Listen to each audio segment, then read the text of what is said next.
Oh,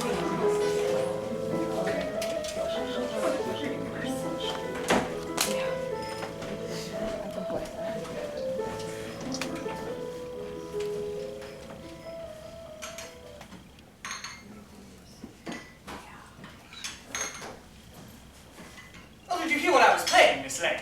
I don't think it polite to listen, sir. Well, I'm sorry for that. Have you got the cucumber sandwiches for Lady Bracknell? Yes, sir. And, by the way, Miss Lane, I noticed from your book that on Thursday evening, when Lord Shoreham and Mr. Worthing were dining with me, 8 bottles of champagne are entered as having been consumed. Yes, sir. 8 bottles and a pint. Why is it that in a bachelor's establishment, the servants invariably drink the champagne? Well, I ask merely for information. I attribute it to a superior quality of wine, sir. I find that in married households, the champagne is rarely of a first-rate brand. Oh, good heavens, is marriage so demoralizing as that? I believe it is a pleasant state, sir. I have very little experience of it myself, since I've only been married there once, and that was because of a miscommunication between myself and that other person. I don't know that I care much to hear about your family life, Miss Lane. No, sir, it isn't very interesting. I would ever think of it myself. Very natural, I'm sure. The bell, Miss Lane? Yes, sir.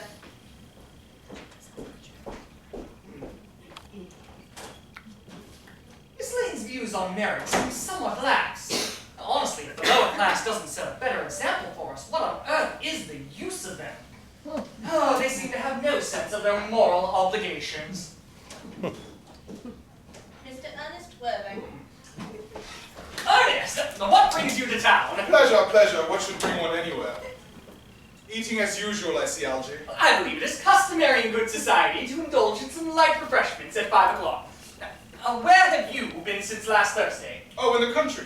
What on earth do you do there? When one is in town, one amuses oneself. When one is in the country, one amuses others. It is quite boring. Who are these people that you amuse? Oh, neighbours, neighbours. You've got nice neighbours in your part of Shropshire? Perfectly horrid, and never speak to any of them. Well, how immensely you must amuse them. Hello. Why all these cups? Why the cucumber sandwiches? Who is coming to tea?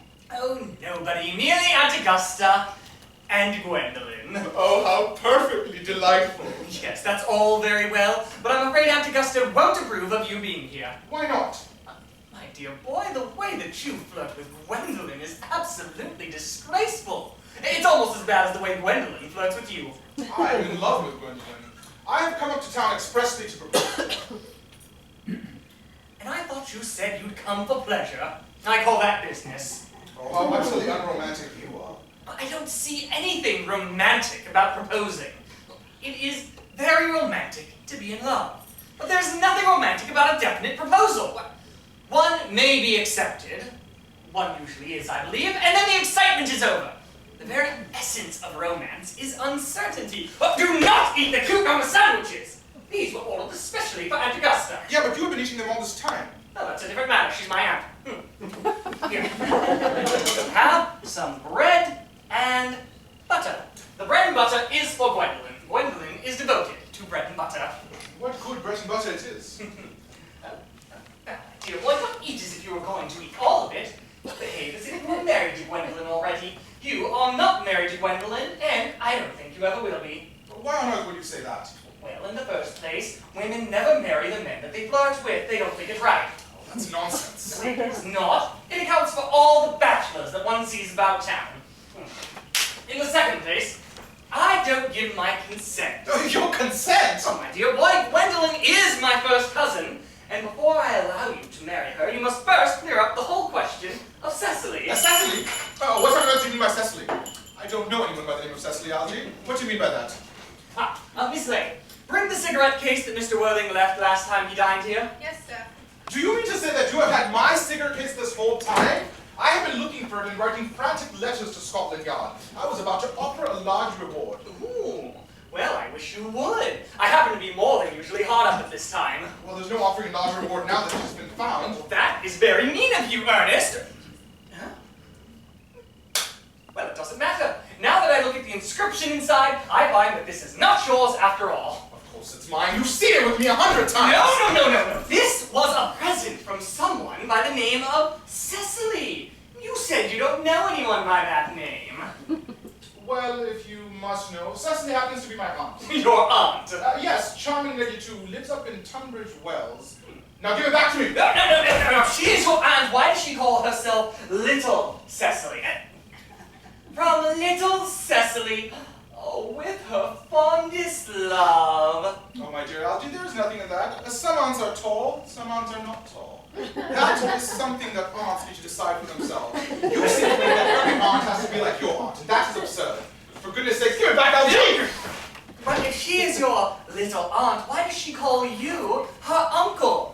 From Little Cecily, with fondest love, to her dear Uncle Jack. Now, there is no objection to an aunt being small, but why any aunt, regardless of size, would call her nephew her uncle, that I can't quite figure out. And besides, your name isn't John, it's Ernest. It isn't Ernest, it's John. You had always told me that it was Ernest. I have introduced you as Ernest. You respond to the name of Ernest. You even look as if your name was Ernest. Oh, dare I say, you are the most Ernest-looking person I've ever seen in my life. It is absurd for you to say that your name isn't Ernest. Why, it's even on one of your cards. Here's one. Mr. Ernest Worthing, B for the Albany. I will keep this as proof that your name is Ernest, should you attempt to deny to me, or to Gwendolyn, or to anyone else. Well, my name is Ernest in town and Jack in the country. And that was given to me in the country. Yes, but that doesn't explain why your little Aunt Cecily calls you her uncle. Now, go on, out with the whole thing. I might add, I've always thought you to be a secret and confirmed Bunburyist, and now I know. A Bunburyist? What on earth do you mean by a Bunburyist? I'll explain the meaning of that as soon as you explain why you are Jack in the country and Ernest in town. Well, produce my cigarette case first. There, now produce an explanation. Mr. Thomas Cardew adopted me when I was a little boy, and then he put me in charge of his granddaughter, Miss Cecily Cardew. She lives in the country in my house. Yes, where is that place in the country, by the way? Oh, there's nothing for you in that. It's not like you're going to be invited. I'll tell you right now, it's not in Shropshire. Yes, I had guessed that. Now, go on. Why are you Ernest in town and Jack in the country? In order to get up to town, I pretended to have a younger brother by the name of Earnest, who gets into dreadful scrapes and is from the Albany. There, my dear boy, is the whole truth, pure and simple. The truth is rarely pure, and it is never simple. What you are is a Bunburyist.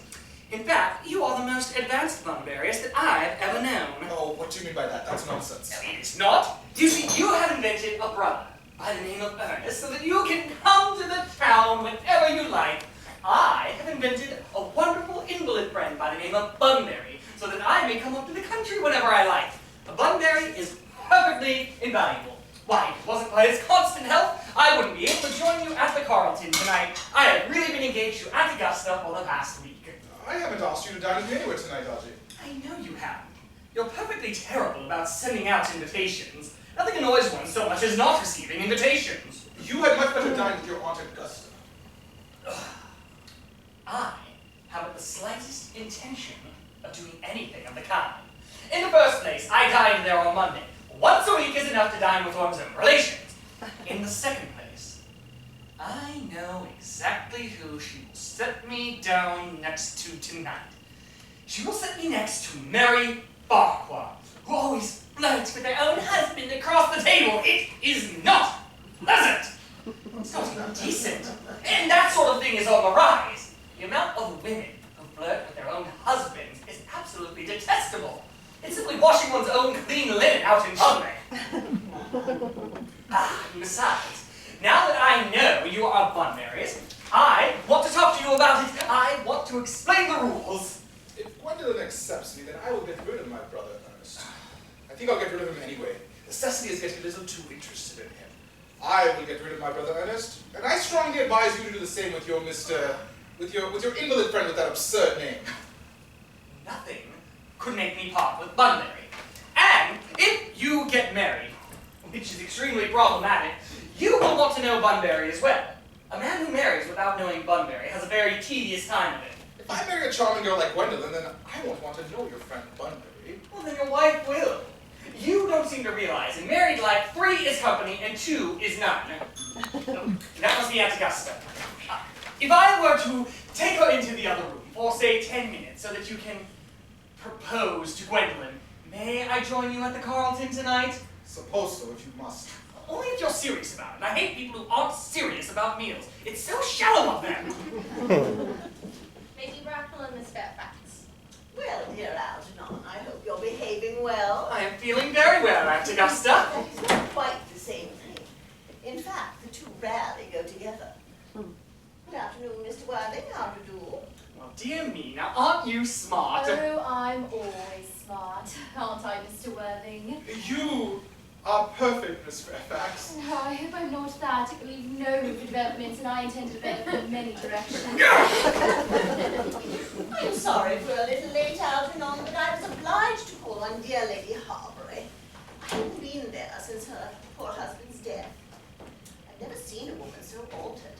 She looks quite 20 years younger. I'll have some tea and one of those nice cucumber sandwiches you promised me.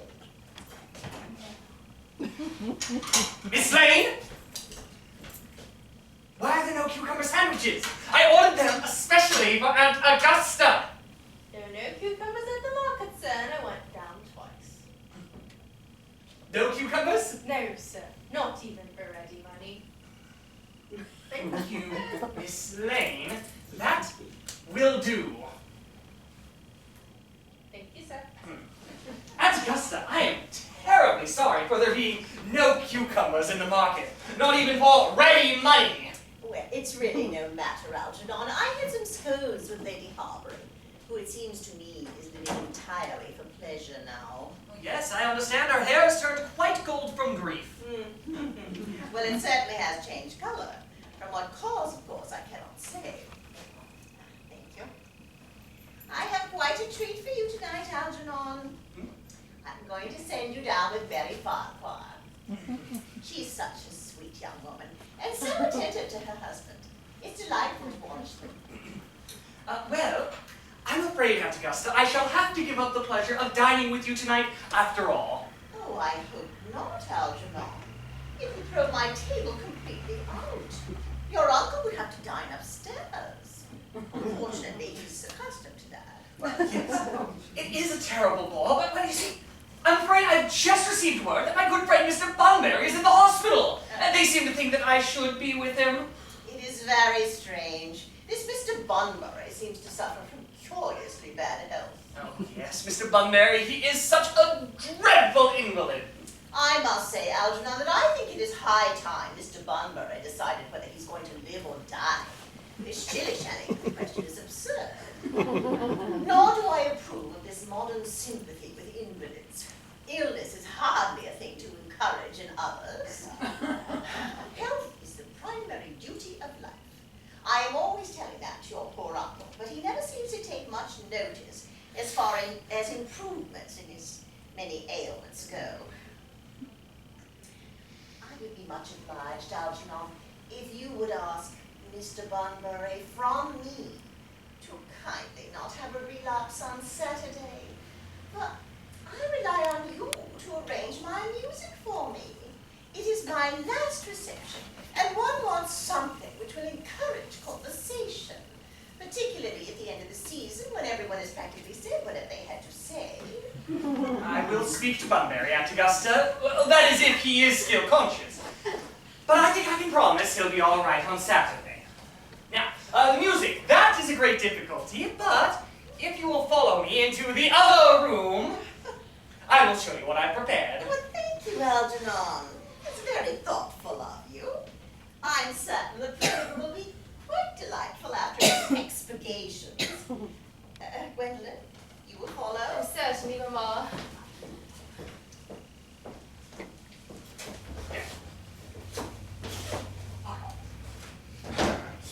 Charming day has been, Miss Fairfax. Pray, don't talk to me about the weather, Mr. Worthing. Whenever people talk to me about the weather, I feel quite certain that they mean something else, and that makes me so nervous. Oh, I do mean something else.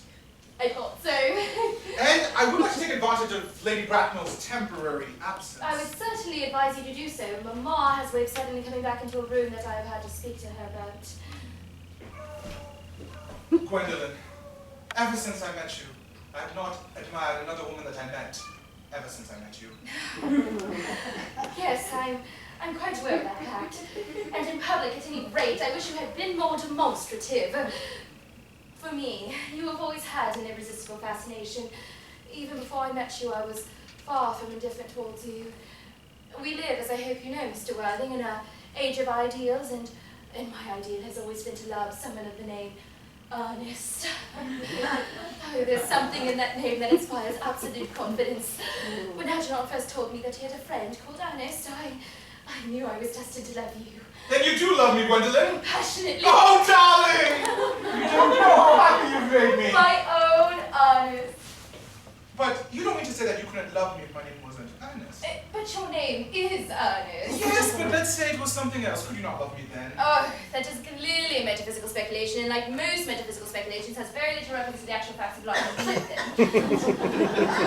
them. To speak quite candidly, I don't think the name suits me at all. Oh, darling, it suits you perfectly. It is a divine name. It has a music of its own and produces vibrations. Well, I think there are lots of other nicer names.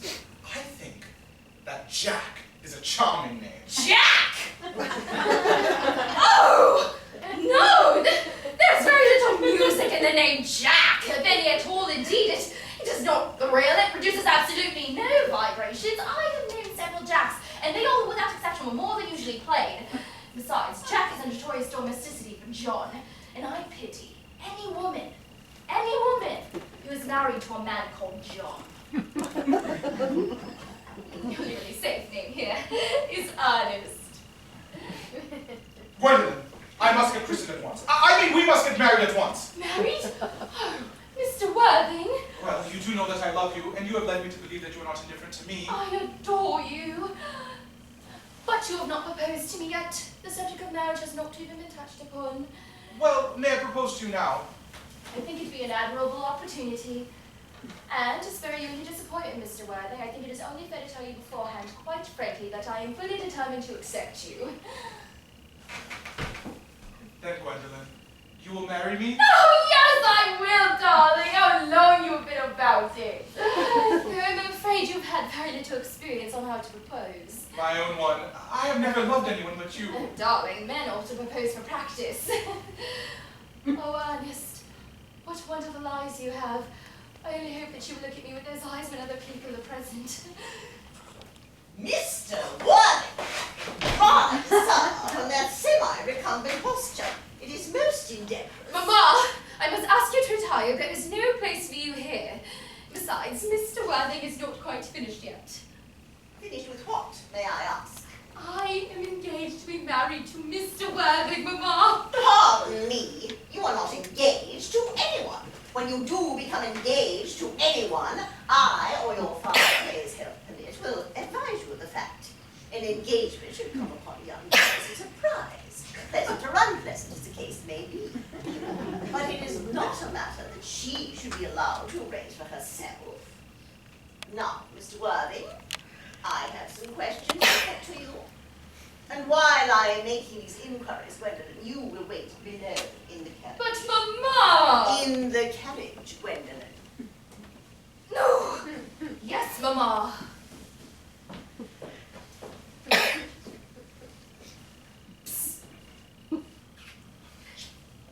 Gwendolyn, the carriage! Yes, Mamma. You may be seated, Miss Worthing. Thank you, Lady Bracknell. I prefer standing. I am bound to tell you that you are not on my list of eligible young men, although I do have the same list as the dear Duchess of Bolton has. In fact, we work together. However, I am ready to enter your name should your answers be what a truly affectionate mother requires. Now, do you smoke? Yes, I must admit, I do smoke. I'm glad to hear it. A man should always have an occupation of some kind. There are far too many idle men in London as it is. How old are you? 28. I have always been of the opinion that a man who desires marriage should either know everything or nothing. Which do you know? I know nothing. Ah, I'm pleased to hear it. I do not approve of anything that tampers with natural ignorance. Ignorance is like a delicate, exotic fruit. Touch it, and the bloom is gone. What is your income? Between 7,000 and 8,000 pounds a year. In land or in investments? In investments, chiefly. Oh, that is satisfactory. What with the duties expected of one during one's lifetime and the duties exacted of one after one's death, land has ceased to be a profit or a pleasure. It gives one position and then prevents one from keeping it up. It is all that can be said about land. I do have a house in the country with land attached to it. Approximately 1,500 acres, I believe. A country house? How many bedrooms? That matter can be taken up afterwards. You do have a town home, I hope.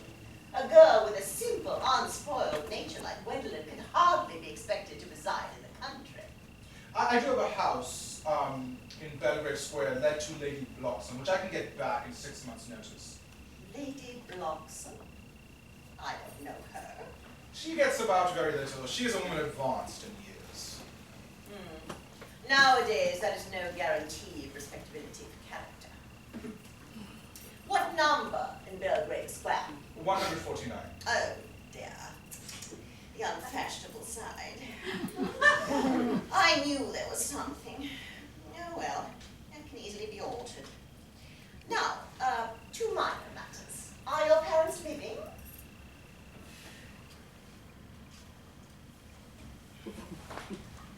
I have lost both my parents. Both? To lose one parent could be considered a misfortune, but to lose both seems like carelessness. Was your father? He seems to have been a man of wealth. Was he born into what the radical papers call the purple of commerce, or did he rise from the ranks of the aristocracy? I'm afraid I don't know. You see, Lady Bracken, when I had said that I had lost my parents, it would have been nearer to the truth to say that my parents lost me. You see, I have been found. Found? Yes, the late Mr. Thomas Cardew found me and gave me the name of Worthing. At the time, he had a first-class ticket to Worthing in his pocket. Where did this gentleman with the first-class ticket find you? In a handbag. Oh, in a handbag? Yes, a rather large handbag with handles on it. It was an ordinary handbag, in fact. In what locality did this Mr. Thomas Cardew come across this ordinary handbag? In the cloakroom at Victoria Station. Mr. Worthing, I must say that I am quite bewildered by what you have just told me. To be born, or at any rate bred in a handbag, whether it has handles or not, seems to me to show disrespect for the common decencies of family life, and remind one of the worst excesses of the French Revolution. And I presume you know what that unfortunate movement led to.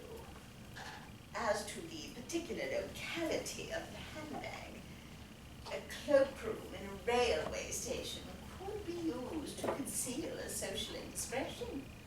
Has indeed perhaps done so before now, but it could hardly be considered an assured basis for a recognized position in good society. Then, Lady Bracknell, may I ask you what you would advise me to do? I would strongly advise you, Mr. Worthing, to acquire some relations as soon as possible, and to make a definite effort to produce at least one parent of either sex before the season is quite over. I'm afraid that is not possible. I can produce the handbag at any given moment. It is in my dressing room back home. I'm sure that will satisfy you, Lady Bracknell. Me, sir? What is it to do with me? You can hardly imagine that Lord Bracknell and I would allow our only daughter, a girl brought up with the utmost care, to marry into a cloakroom and form an alliance with a handbag? Morning,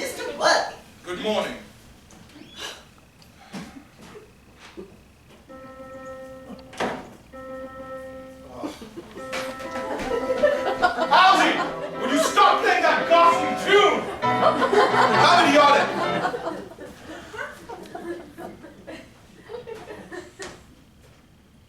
So it didn't go off all right. You don't mean to say that Gwendolyn actually refused you? Oh, as far as Gwendolyn is concerned, we are engaged. Ah. Her mother is perfectly unbearable. Never met such a go-away before in my life. Algie, you don't seem to think that Gwendolyn will turn out to be like her mother in 150 years, do you? All women become like their mother. That is their tragedy. No man becomes like his. That's his tragedy. Is that clever? Well, it is perfectly phrased and as well observed as anything in good society needs to be. I'm so sick to death of clever people. Everywhere you go now, you meet clever people. It has become such a public nuisance. I wish there were a few fools left. We have a few. Ah, I would very much like to meet to them. What do they talk about? Well, the clever people, of course. Ah, what? So, did you tell Gwendolyn about you being Jack in the country and Earnest in town? One doesn't need to tell the truth to a refined, sweet girl like her. What extraordinary ideas do you have about how to treat a woman?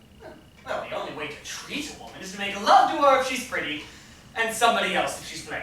Oh, that's nonsense. Now, what of your brother? What of the profligate Earnest? By the end of the week, I will have gotten rid of my brother Earnest. I will say he died quite suddenly abroad from apoplexy.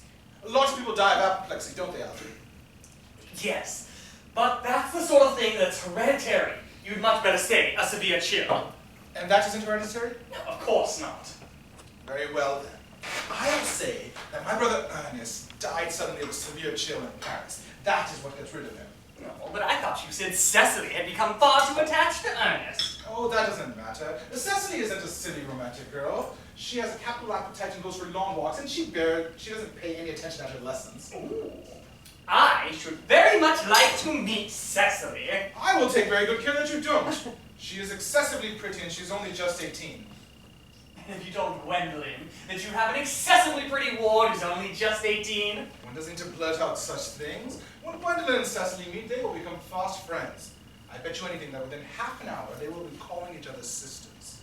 Women only call each other that after they called each other a lot of other things first. If we want to get good seats at the Carlton, we must be going. I'm hungry. I never knew when you weren't. Just get back. Gwendolyn! Algie, kindly turn your back. I have something very particular to say to Mr. Worthing. Gwendolyn, I... Algie! Pray, oblige me by kindly turning your back.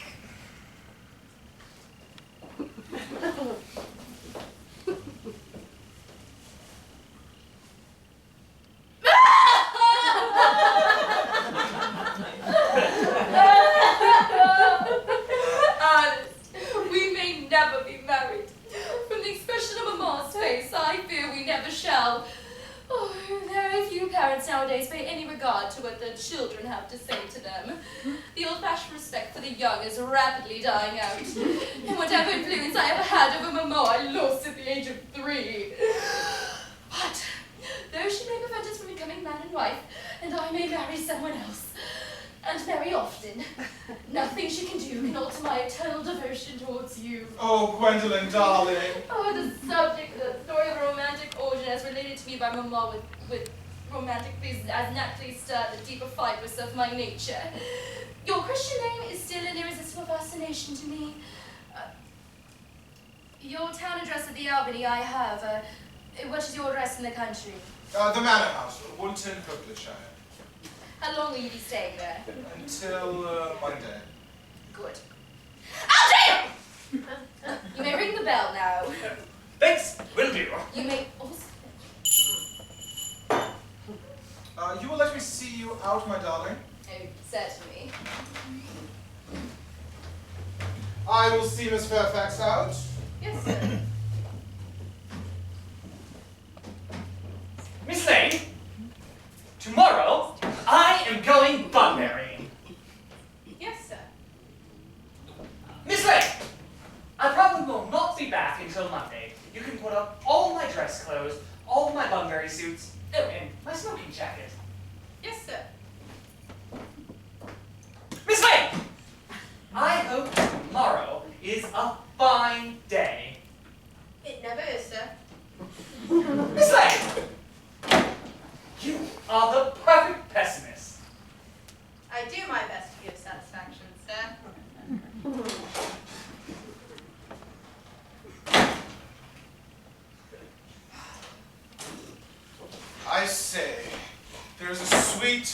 innocent girl. One who I care very much about. What are you so amused at? Nothing. I'm just worried about my good friend Bunbury, that's all. If you don't go take care of your friend Bunbury, he's going to get you into a serious scrape someday. I love scrapes. They're the only thing in life that isn't serious. Oh, nonsense. Algie, you don't speak anything but nonsense. Nobody ever does! Besides, I love nonsense. The Manor House, Bolton, Hertfordshire.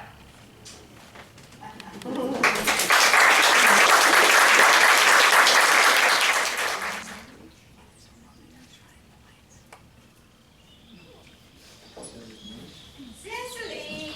Oh, Cecily, surely it is more Moulton's duty to water the flowers than yours. Now, your German grammar is here on the table. Pray open it at page 15 and we will repeat yesterday's lesson. But I don't like German. It isn't at all a becoming language. I know I was perfectly plain after my German lesson. Child, you know how anxious your guardian is that you should improve yourself in every way. And he laid particular stress on your German as he was leaving for town yesterday. Dear Uncle Jack is so very serious. Sometimes I think he is so serious he cannot be quite well. No, now your guardian enjoys the best of health, and his gravity of demeanor is especially to be commended in one so comparatively young as he is. I know no one who has a higher sense of duty and responsibility. Oh yes, I suppose that's why Uncle Jack often looks a little bored when we three are together. Cecily, I am surprised at you. Mr. Worthing has many troubles in his life. Idle merriment and triviality would be out of place in his conversation. And you must remember his constant anxiety about that unfortunate young man, his brother. I do wish Uncle Jack would allow him to come here sometime. Because I think that you and I would have such a good influence over him, Miss Prism. I am certainly sure that you would. You know German and geology and things of that kind. Those influence man so much. Oh, no, I do not think that even I would produce any effect on a character that, by his own brother's admission, is irretrievably weak and vacillating. Indeed, I am not sure I would desire to reclaim him. I am not in favor of this modern mania for turning bad people into good people at a moment's notice. Now, you must put away your diary, Cecily. I really do not see why you should keep a diary at all. I keep a diary in order to enter all the wonderful secrets of my life. If I didn't write them down, I would probably forget all about them. Memory, my dear Cecily, is the diary we all carry about with us. Yes, but memory chronicles the things that haven't happened and couldn't have possibly happened. I believe that memory is responsible for nearly all of the novels that movie sends us. Well, do not speak slightingly of novels, Cecily. I wrote one myself in earlier days. Was your novel ever published? Alas, no. The manuscript, unfortunately, was abandoned. I use the word in the sense of lost or mislaid. Now, to your work, child.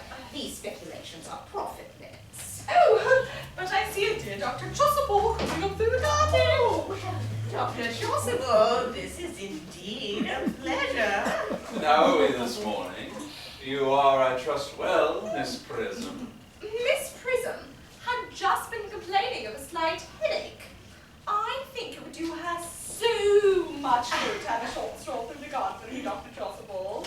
Cecily, I have not mentioned anything about a headache. No, I know that, Miss Prism, but I felt instinctively that you had a headache. Indeed, I was thinking about that and not my German lesson when the dear rector came in.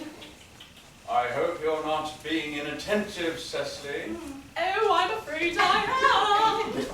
That is strange. Were I fortunate enough to be Miss Prism's pupil, I would hang upon her lips. I spoke metaphorically. The metaphor was drawn from bees. Has Mr. Worthing returned from town yet? We do not expect him till Monday afternoon. Oh, that's right. He likes to spend his Sundays in London. He's not one of those whose sole aim is pleasure, as by all accounts that poor unfortunate brother of his seems to be. Well, I won't disturb Egeria and her pupil any longer. Egeria? My name is Letitia, Doctor. Oh, a classical allusion merely drawn from the pagan authors. I'll see you both at evensong. I think, dear Doctor, I will have a stroll with you. I find I have a headache after all, and a walk might do it good.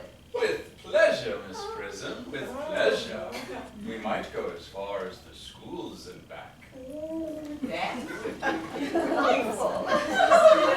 Cecily, you will read your political economy in my absence. Oh, now the chapter on the fall of the rupee, you may omit.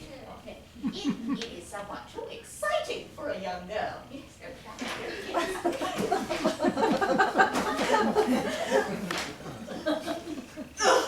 Horrid political economy. Horrid geology. And horrid. Horrid German. Mr. Earnest Worthing was just driven over from the station, miss. He brought his luggage with him. Mr. Earnest Worthing, before the Albany, Uncle Jack's brother. Did you tell him Mr. Worthing was in town? Yes, miss, and he seemed rather disappointed about that. I told him you and Miss Prism were in the garden. It was Miss Prism. You were in the garden, and he wanted to speak to you privately for a moment. Well, pray ask him to come out here. Oh, and I suppose you'd better speak to housekeeping about a room for him. Yes, miss. It's Uncle Jack's brother. I have never really met any truly wicked person before. I feel rather frightened. I wonder if he'll look just like anyone else. He does. You are my little cousin Cecily, I'm sure. And you are under some strange mistake. I'm not little. In fact, I've been told I'm more than usually tall for my age. But I am cousin Cecily, and you, I saw from your card, are my cousin Ernest. My wicked cousin Ernest. Well, I'm not really wicked at all, cousin Cecily. You mustn't think that I'm wicked. Well, if you are not, then you've certainly been deceiving us all in a very inexcusable manner. I hope you're not pretending to be wicked and really being good all this time. That would be hypocrisy. Well, now that you mention it, I have been rather bad. Oh, I'm glad to hear it. In fact, I have been rather reckless in my own small way. Oh, well, I don't think you should be so proud of that. Though I am sure it has been rather pleasant. Well, it's much more pleasant being here with you. Oh, but I don't understand how you're here at all. Uncle Jack won't be back till Monday afternoon. Ooh, that is a great disappointment. You see, I am obliged to go up on Monday morning. Oh, well, I really think you should stay till Uncle Jack arrives. I know he'd want to speak to you about your emigrating. About my what? Oh, you're emigrating. He is sending you to Australia. Australia? I'd rather die.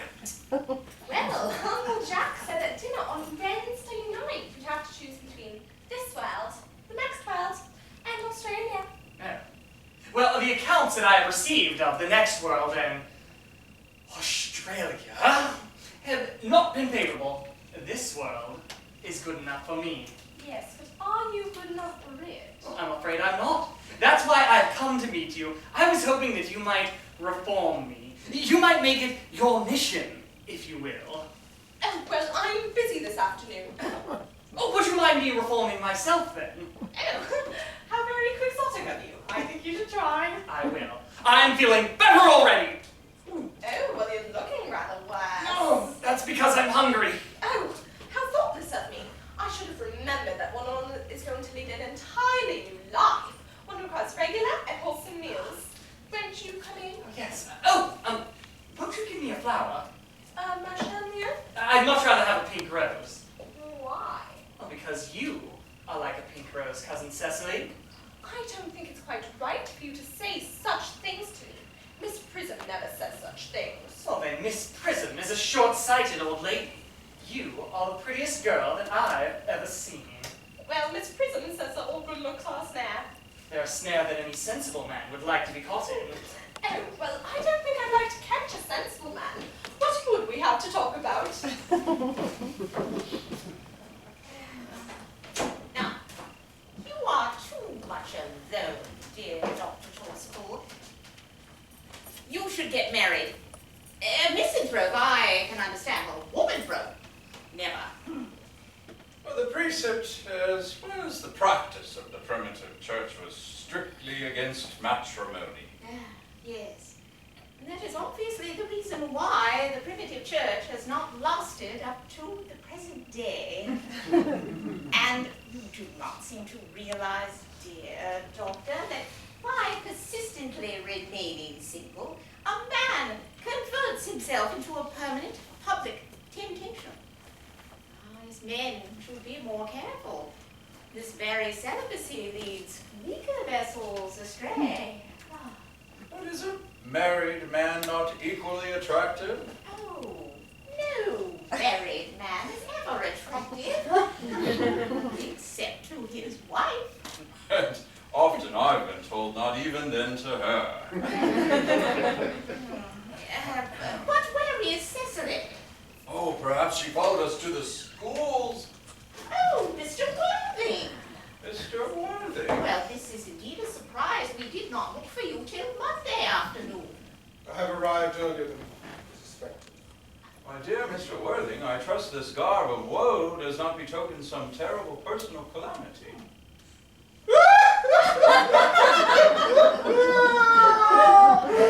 My brother! More shameful debts and extravagances? Still leading his life of pleasure. Dead! Your brother Ernest dead? Quite dead. What a lesson for him. I trust he will profit by it. My dear Mr. Worthing, I offer you my sincerest condolences. You have at least the comfort of knowing you are always the most generous and forgiving of brothers. Oh, he had many faults. Ah, it is a sad blow. Very sad indeed. Were you with him at the end? No, he died abroad in Paris. I had gotten a telegram from the manager of the Grand Hotel. Was the cause of death mentioned? He died of a severe chill, it seems. Oh, Well, none of us are perfect. I myself am susceptible to drafts. Will the interment be taking place here? No. He expressed the desire to be buried abroad in Paris.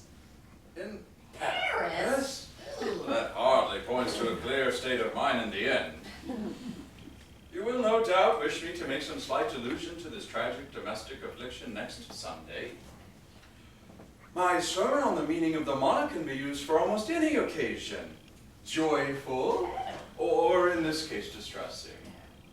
I have preached it at harvest celebrations, christenings, confirmations, days of humiliation, and festal days. The last time I delivered was at the cathedral as a charity sermon on behalf of the Society for the Prevention of Discontent among the Upper Classes. The bishop who was present was most impressed by some of the analogies I drew. Dr. Tossable, you seem to have mentioned christenings. It is my understanding that you do christenings. You do christenings, don't you? it is, I regret to say, one of the rector's most constant duties in the parish. I have often spoken to the poor classes on the subject, but they do not seem to know what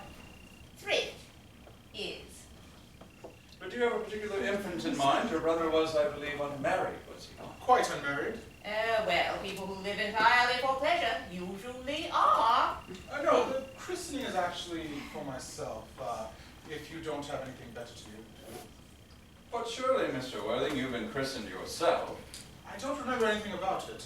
I'm sure you could do it if it doesn't bother you or if you don't think that I'm too old. Oh, not at all. The sprinkling and indeed the immersion of adults is a perfectly canonical practice. Immersion? Oh, no worries. Sprinkling is all that's necessary, or indeed advisable. Our weather is so unpredictable. What time would you wish the ceremony to be performed? How at 5:30? Admirably, admirably. And now, Mr. Worthing, I will no longer intrude in a house of sorrow. I would only ask that you not be too bowed down by grief. What seems to us bitter trials are often blessings in disguise. Well, this seems to me a blessing of an extremely obvious kind. Uncle Jack! Oh, how glad I am to see you, Beau. What horrid clothes you've on. You go and change. Cicely, no! What? You look as if you've had a toothache. And have I got such a surprise for you. Guess who's in the dining room? Who? Your brother! What? Your brother arrived here a half hour ago. Oh, that's nonsense. I don't have a brother. Uncle Jack, you couldn't be so heartless as to disown him. However badly he may have behaved in the past, he's still your brother. Now, I will go and get him, and you will shake his hand, won't you, Uncle Jack? Oh, these are joyful tidings. After we had all been resigned to his loss, his sudden return seems to me peculiarly distressing. My brother is in the dining room. Oh, I don't know what to make of this. I think it is perfectly absurd. Brother John! Good heavens! Oh, I am terribly sorry for causing you so much trouble in the past. I promise to lead a better life from now on. Go away! Uncle Jack, you couldn't be so heartless as to disown him. Nothing will induce me to shake his hand. His coming down here is absolutely disgraceful. And he knows very well why. Uncle Jack, there's good in everyone. Ernest has just been telling me about his poor invalid friend, Mr. Bunbury, whom he goes to visit so often. I do admit the fault is all on my side, but I find Brother John's coldness to me rather painful. I was hoping for a much more enthusiastic welcome, especially considering it is my first time here. Uncle Jack, if you not shake his hand right this instant, I will never forgive you! And I suppose I must then. This is a perfect reconciliation. Perhaps we should leave the two brothers alone. Yes, Cicely. Good day. Shut up. That's it.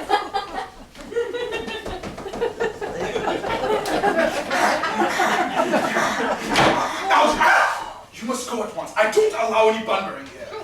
I will pack Mr. Ernest's things and put him in the room next to your own. I suppose that's all right. What? Mr. Ernest's things? I've unpacked them. And put him in the room next to your own. Oh, Merriman, order the dog up at once. Mr. Earnest has been called back to town. Go! Yes, Now! Jack! Cecily is such a darling.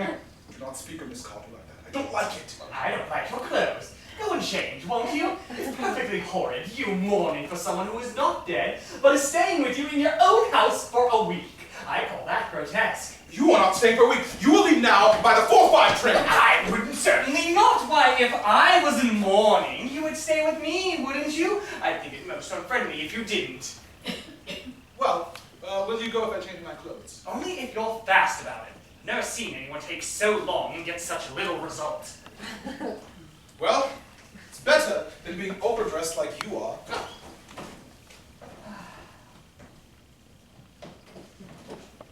Oh, there you are. I was merely coming to water the flowers. I thought you were with Uncle Jack. No, he's going to fetch the dog cart for me. Oh, is he going to take you for a nice ride? No. You see, I'm afraid, well, he's going to send me away. So we've got to part. I'm afraid so. The dog cart is at the door, sir. It can wait, Merriman. For 5 minutes. Yes, miss. Cecily, I hope you will not find it too forward in me saying that I find you to be the absolute personification of absolute perfection. Oh, well, I think your frankness does you great credit, Ernest. In fact, if you will allow me, I will copy your remarks into my diary. Do you really keep a diary, Cecily? I would love to read it. You see, it is simply a young girl's record of her own thoughts and impressions, and consequently meant for publication. But do go on, Ernest. I have reached absolute perfection. I am ready for more.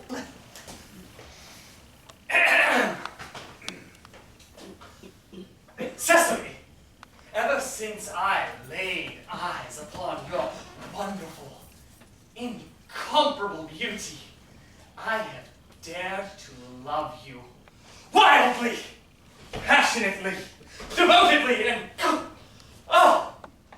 hopelessly. I don't think it's quite right for you to tell me that you love me wildly, passionately, devotedly, and hopelessly. It doesn't even make sense. Cecily, The dog cart is waiting, sir. tell it to come around next week at the same hour. Yes, sir. Uncle Jack would be very much annoyed if he knew you were staying on till next week at the same hour. Well, I don't care about Jack. I don't care about anyone in the whole world. But you. I love you, Cecily. You will marry me, won't you? Oh, yes, of course! Why? We've been engaged for the last 3 months. For the last 3 months? Oh, yes, 3 months on Thursday. How did we become engaged? Well, ever since Uncle Jack mentioned to us that he has a brother who's very wicked and bad, you, of course, became the chief topic of conversation between myself and Miss Prism. And a man who's much talked about is always very attractive. I dare say it was foolish of me, Ernest, but I fell in love with you. My dear, when was the engagement settled? On the 14th of June last. Worn out by your entire ignorance of my existence, I was determined to end the matter one way or the other. And after a long struggle with myself, I accepted you. Here!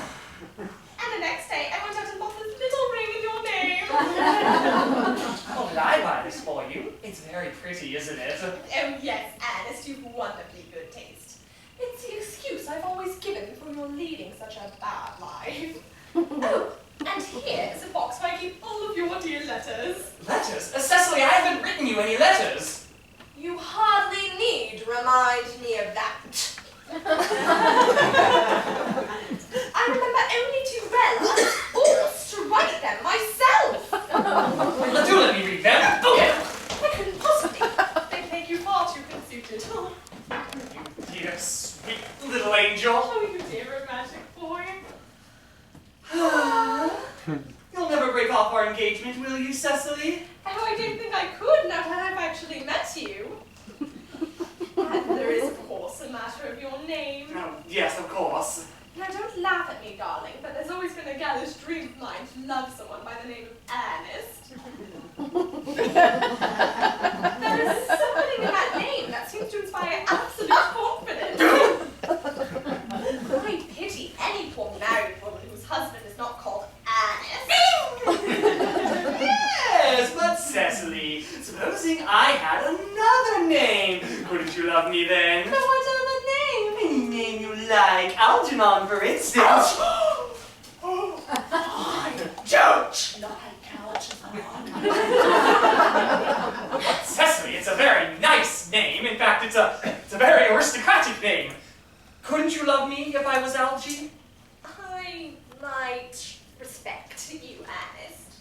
I might admire your character, but I'm afraid I'd never be able to give you my undivided attention. Cecily, your rector here, I trust, is fully certified in all acts of christening. Well, yes, Dr. Tossable is a very learned man. And in fact, he's never written a single book. So you can imagine how much he knows. I must see him at once on a very important christening.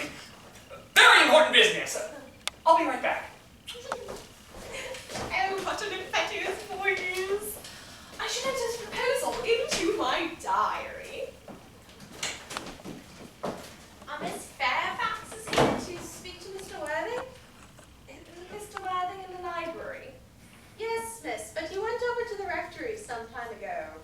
Huh. Miss Fairfax. I suppose one of the many elderly good women who are associated with Uncle Jack's philanthropic work in London. I don't like women who are interested in philanthropic work. I think it is so forward of them. Yes, miss. Pray ask her to come out here. Oh, and you can bring tea. Yes, miss. No, I should look for a chair. No. No. Yes, my chair. Miss Fairfax. No, pray let me introduce myself to you. I'm Cecily Cardew. Oh, Cecily Cardew. What a very sweet name. Something tells me we're going to be great friends. I like you more than I can already say, and my first impressions of people are never wrong. Oh, how nice of you to like me so much after we've known each other such a comparatively short time. Pray sit down. Oh, thank you. I may call you Cecily, may I not? Oh, with pleasure. And you will always call me Gwendolyn, won't you? If you wish. Good, and that is all settled, is it not? I hope so. You are here on a short visit, I suppose? Well, no, I live here. Really? Your mother, no doubt, is some female relative of advanced years besides who also... Well, no, I have no mother, nor in fact any relations. Indeed.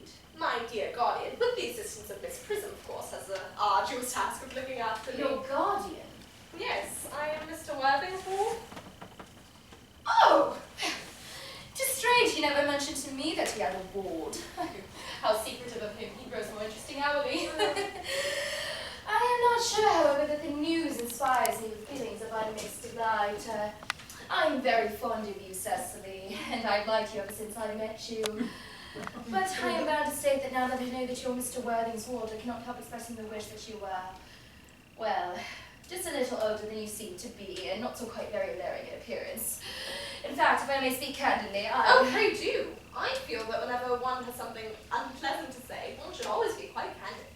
Well, to speak with perfect candor, Cecily, I wish you were fully 40 and more than usually plain for your age. Earnest has a strong, upright nature. He is the very soul of truth and honour.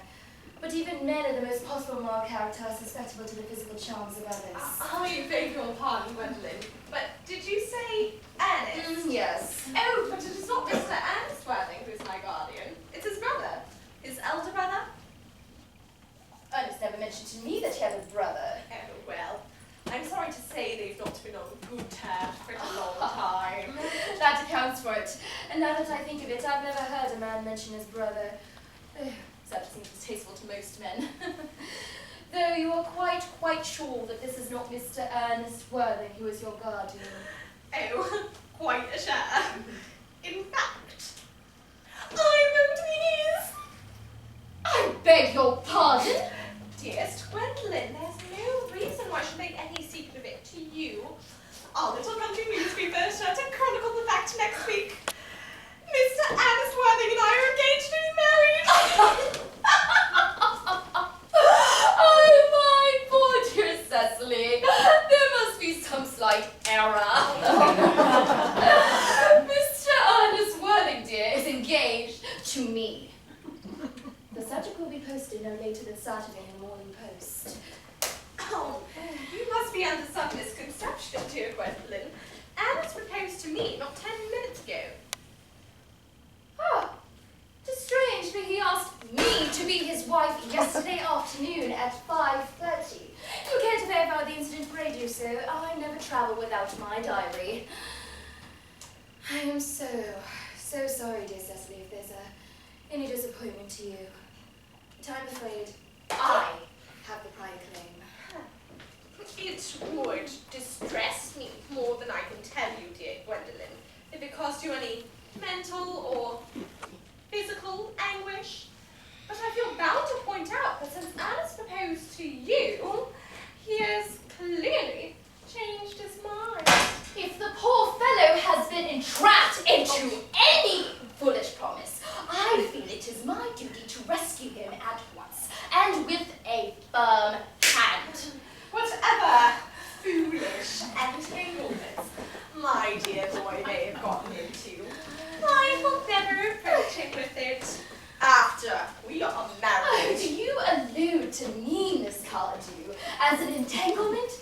You, madam, are presumptuous. On an occasion of this kind, it becomes more than one's moral duty to speak one's mind. It becomes a pleasure. Do you suggest, Miss Fairfax, that I entrapped Ernest into engagement? This is no time for the shallow mask of manners. When I see a spade, I call it a spade. Well, I am glad to say that I have never seen a spade. It is obvious that your social spheres are widely different. Ability as usual, miss? Yes!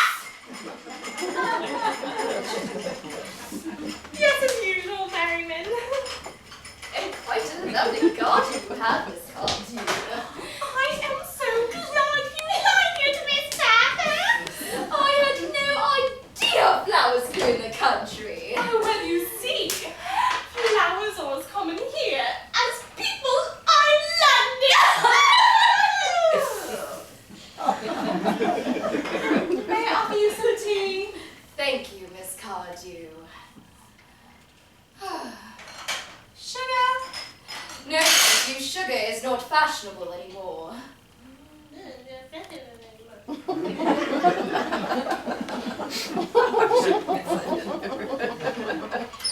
Cake or bread and butter? Bread and butter cake is rarely seen at the best houses nowadays. Here you are.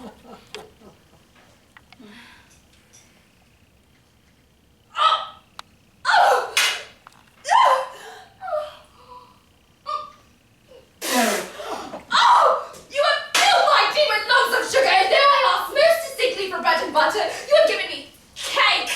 Oh, I am known for the sweetness of my disposition and the gentleness of my nature.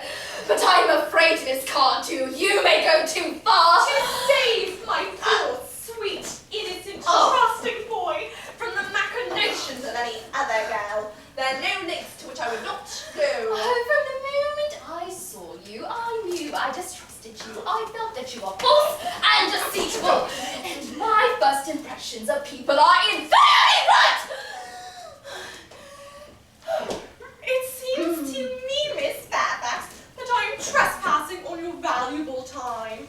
No doubt you've many other calls of a similar nature in the neighborhood. Honest, my own Ernest. Oh, darling. A moment! May I ask if you're engaged to be married to this young lady? To Cecily? Good heavens, no. Was it a little idea into your stupid little head? Oh, thank you, you may. And don't call me stupid. I knew there must be some error, Miss Fairfax. You see, the man whose arm is currently round your waist is my dear guardian, Mr. John Worthing. I beg your pardon? Oh, this is Uncle Jack. Jack! Oh. Here's Alice. My own love! A moment. May I ask if you're engaged to this young lady? What young lady? Gwendolyn! No, of course not. What could put such a silly idea into your little head? Thank you, you may. I felt there was some slight error, Miss Cardew, for the gentleman who is currently embracing you is my dear cousin, Mr. Algernon Moncrief. Are you really called Algernon? I can't deny it. Is your name really John? I could deny it if I like. Oh, I could deny anything if I like. But my name really is John. No! It seems a gross deception has been practiced upon both of us. no! My poor wounded Cecily!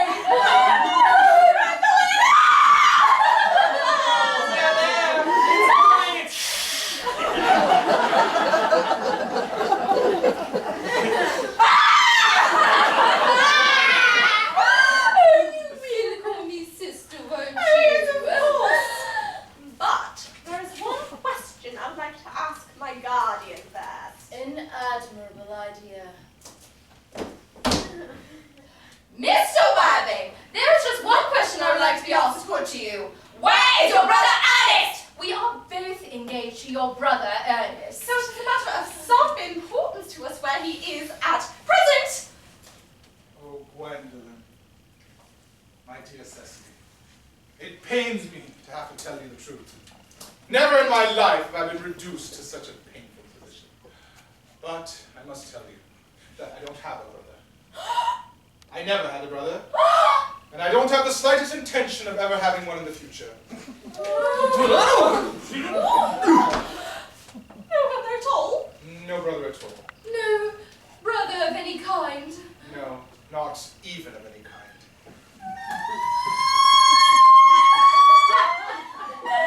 Well, it is clear to me, dear Cecily, that neither of us is to be engaged to be married to anyone.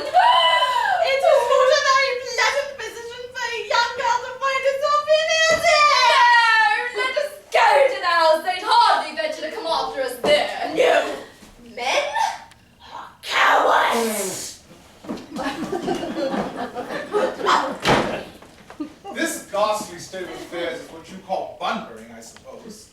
Yes, and the most wonderful Bunbury it's been. The most wonderful Bunbury of my entire life. The only satisfaction I have in this whole ordeal is that your friend Bunbury is quite exploded.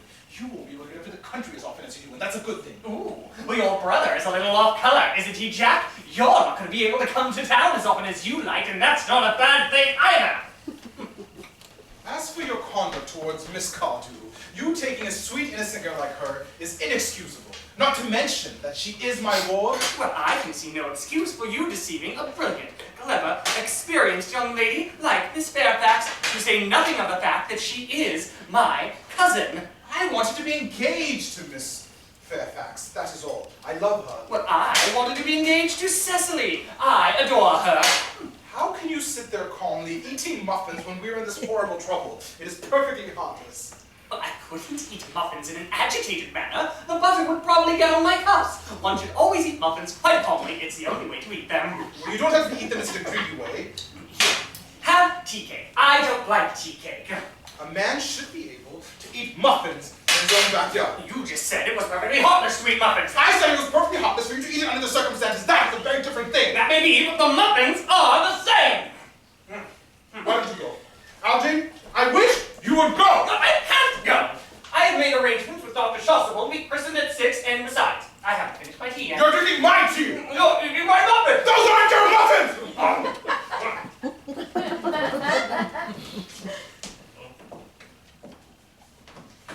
The fact that they did not once follow us into the house as anyone else would have done shows they have some form of shame left. They have been eating muffins. It looks like repellents. Oh, they're looking at us. What effrontery. They're approaching. How forward. Let us preserve a dignified silence. Oh, certainly.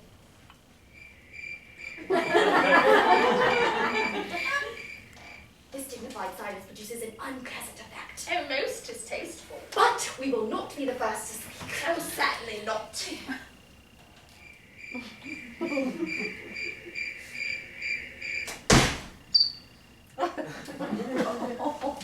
Mr. Worthing, there's just one question I would like to ask you. Much depends on your reply. And Mr. Moncrief, kindly answer me the following question. Why did you pretend to be my guardian's brother? So that I might have the opportunity of meeting you. Mr. Worthing, what explanation can you give to me for pretending that you have a brother? Was it that you might come up to town as often as possible to see me? Yeah, of course. Well, their explanation seemed quite satisfactory. Oh, I'm more than content with what Mr. Moncrief said. So, should we forgive them? Yes! No! I meant no! True, I have talked in there are principles at stake that one cannot surrender to. So which of us should tell them the task is not a pleasant one? Oh, could we not both speak at the same time? An excellent idea. Oh, you will take the time for me, won't you? Exactly. 1, 2, 3. Your Christian names are still an insuperable barrier. That is all. You'll take the time for me. 1, 2, 3. Our Christian names, is that all? But we are going to be christened this afternoon! For my sake, you're willing to do this terrible thing. I am. To please me, you are ready to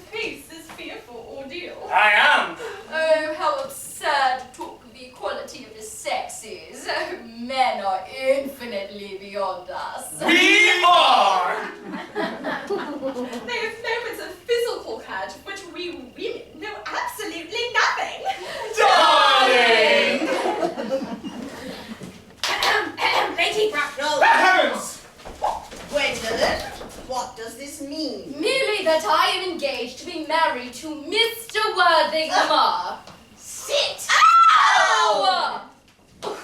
A prize of my daughter's sudden flight by her trusty maid, whose confidence I purchased by means of a small coin. I followed her at once by luggage train. You must understand, Mr. Worthing, that any communication between yourself and my daughter must cease immediately from this moment. On this point, as indeed on all points, I am firm. I am engaged to be married to Gwendolyn, Lady Bracknell. You are nothing of the kind, sir. And now, as regards Algernon. Algernon. Yes, Aunt Augusta? I wonder if I might ask if this is where your friend, or invalid friend, Mr. Bunbury resides? Oh, no, Bunbury isn't here. Bunbury is somewhere else. In fact, well, Bunbury is dead. Dead? When did Mr. Bunbury die? His death must have been extremely sudden. Yes, Bunbury has exploded. I mean, I killed Bunbury. I mean, Bunbury died.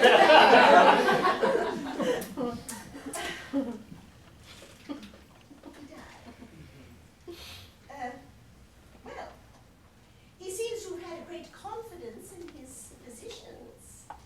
His physicians decided he couldn't live anymore. Yes, Bunbury's doctors found that he could not live anymore, so he died. Well, I'm glad that at the last he took a direct course of action and followed proper medical advice. Well, now that we have finally buried Mr. Bunbury, may I ask, Mr. Worthing, who is this young girl whose hand my nephew Algernon is holding in what seems to be a particularly unnecessary manner? That is Miss Cecily Cardew, my ward. Cecily and I are engaged to be married, Aunt Augusta. I beg your pardon. Oh. Mr. Moncrief and I are engaged to be married. I do not know if there's anything particularly exciting in the air of this part of Hertfordshire, but the number of engagements that go on seems to me to be considerably above the proper average that statistics have laid down for our guidance. And now, some inquiries on my part would not seem to be out of place. Mr. Worthing, who is Miss Cardew? Miss Cardew is the granddaughter of the late Mr. Thomas Cardew of 149 Belgrave Square, SW Gervais Park, Dorking, Surrey, and the Sporran Fifeshire, NB. Well, that is satisfactory. 3 addresses always inspires confidence. Thus far, I am satisfied. You will also be pleased to hear, Lady Bracknell, that in my possession I have certificates of Miss Cardew's birth, baptism, registration, whooping cough, vaccination, confirmation, and the measles, both the German and English variety. A life crowded with incident, I see, but a bit too exciting for a young girl. I myself am not in favor of premature experiences. And now, Gwendolyn, the time approaches for our departure. We must be going. As a matter of form, Mr. Worthing, I suppose I should ask you if Miss Cardew has any little fortune. Just about £130,000 in the funds, that is all. Goodbye, Lady Bracknell, so good to have seen you. A moment, Mr. Worthing. £130,000 in the funds. Well, Miss Cardew seems to me a most attractive young lady, now that I look at her. Come here, dear.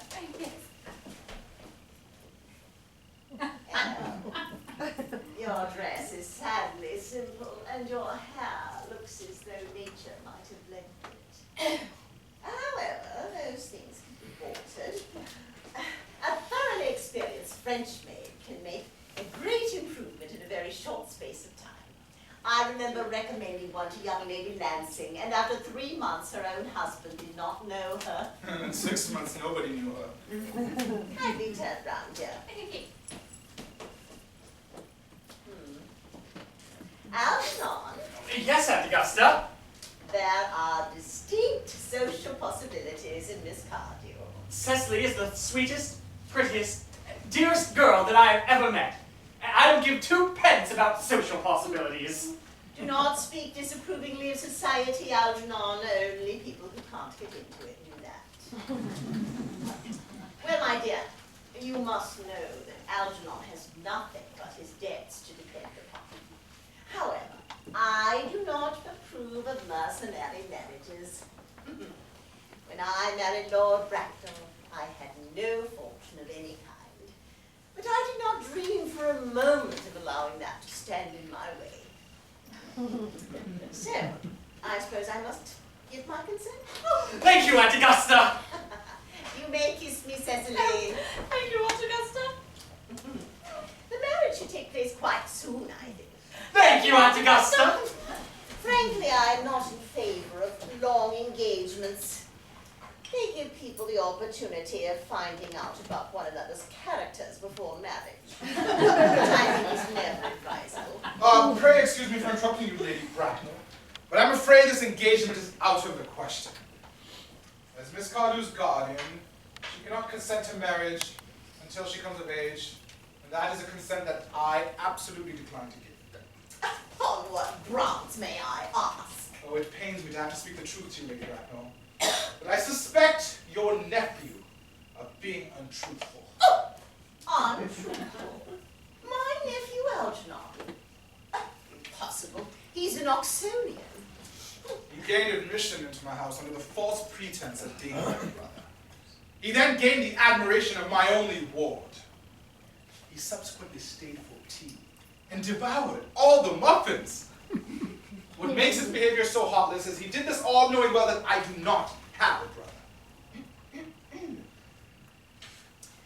Mr. Worthing, upon careful consideration, I have decided to entirely overlook my nephew's conduct for him.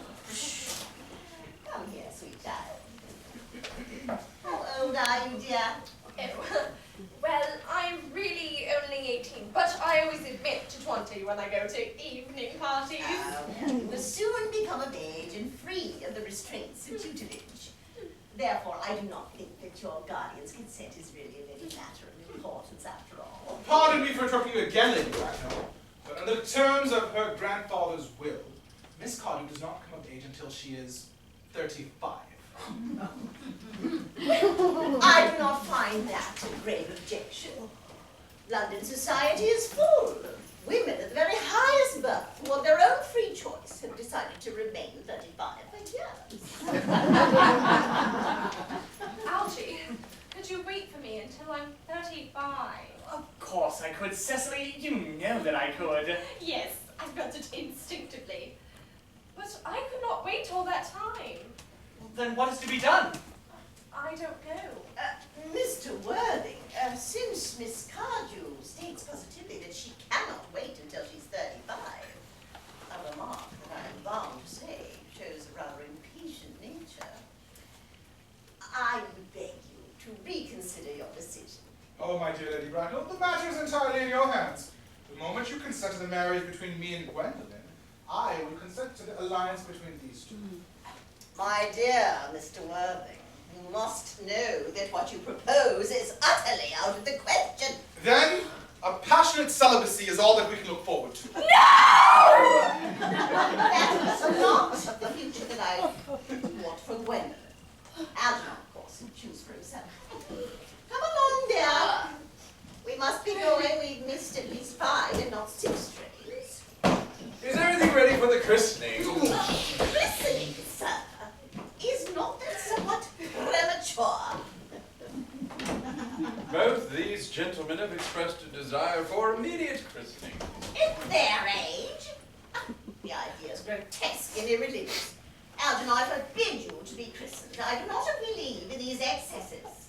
Your uncle, Lord Bracknell, would be most displeased if he were to learn that this is the way in which you waste your time and money. Am I to understand then that there are to be no christenings at all this afternoon? Dr. Choswell, the way things stand now, there is no practical value to the christenings. It grieves me to hear such sentiments from you, Mr. Worthing. I must return to the church at once. Miss Prism is waiting for me in the vestry. Miss Prism? Did I hear you mention a Miss Prism? Yes, Lady Bracknell. I'm on my way to meet her. Well, allow me to detain you for a moment. Is this Miss Prism a female of repellent aspect? Remotely connected to education? She is the most cultivated of ladies, and the very picture of respectability. Obviously the same person. May I ask what position she holds in your household? I am a celibate, madame. For the last 3 years, Miss Prism has been the valued companion and governess of Miss Cogden. I must see this Miss Prism. Have her be sent for. Oh, there you are. I was told you expected me in the vestry, dear Canon, and I have been waiting for you there for an hour and 3/4. Prism! Lady Bracknell. Ooh. Come here.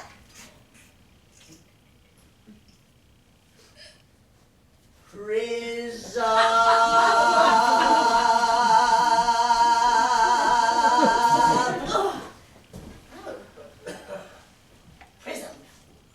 where is that baby? 27 years ago, you left Lord Bracknell's house, number 104, Upper Grosvenor Street, in charge of a perambulator that contained a baby of the male sex. You never returned. A few weeks later, after an intensive investigation by the Metropolitan Police, the perambulator was found at midnight in the dark, in a dark corner of Bayswater, all by itself.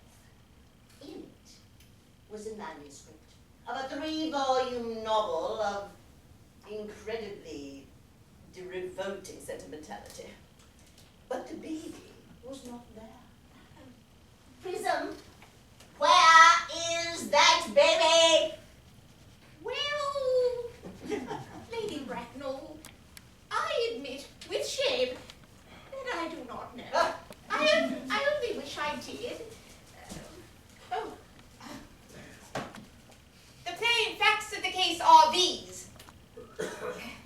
On the morning of the day you've mentioned, a day that is forever branded on my memory, I prepared, as usual, to take the baby out in its perambulator.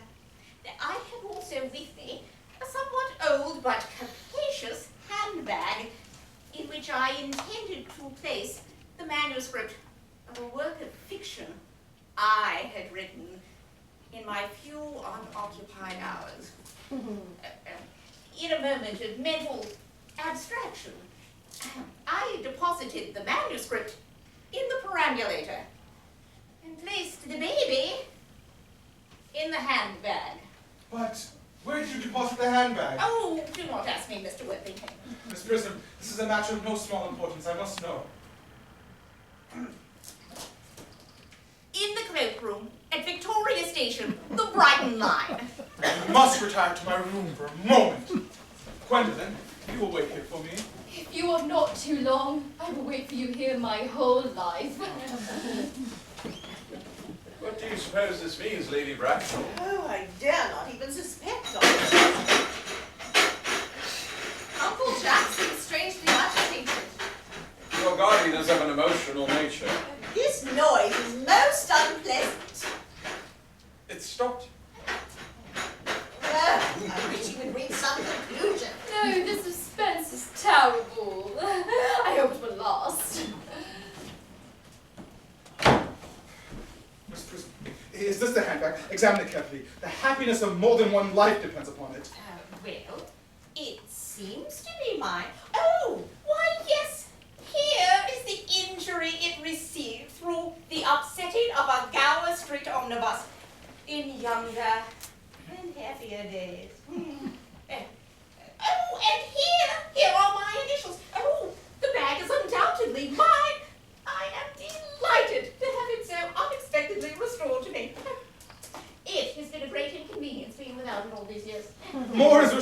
do with this handbag? I was the baby you placed in it. Yes, Mama! Mr. Worthing, I am unmarried. Unmarried? Well, that is a serious blow. But who can cast a stone on one who has suffered? Cannot repentance wipe out an act of folly? Why should there be one law for men and another for women? Oh, Mama, I forgive you! Mr. Worthing, there is some error. There is the lady who can tell you who you really are. Lady Bracknell, can you please inform me who I am? I'm afraid that the news I have to tell you will not altogether please you. You are the son of my poor dear sister, Mrs. Moncrief, and therefore Algernon's elder brother. Algy's elder brother? Then I do have a brother! Oh, I always knew I had a brother! Cecily, how could you have doubted that I had a brother? Oh, Gospel, my unfortunate brother. Gwendolyn, my unfortunate brother. my own! But who are you now? What is your Christian name now that you're someone else? Good heavens. Lady Bracknell, a moment. When I was found, had I been christened? Every luxury that money could buy had been lavished on you by your fond and doting parents, including christening. That is settled. And what name was given to me? Oh, let me know the worst. Well, naturally, as the eldest son, you were christened after your father. Ah, but yes, what was my father's name? Oh, yes, I remember. The general was called Earnest. I knew there was a reason for that.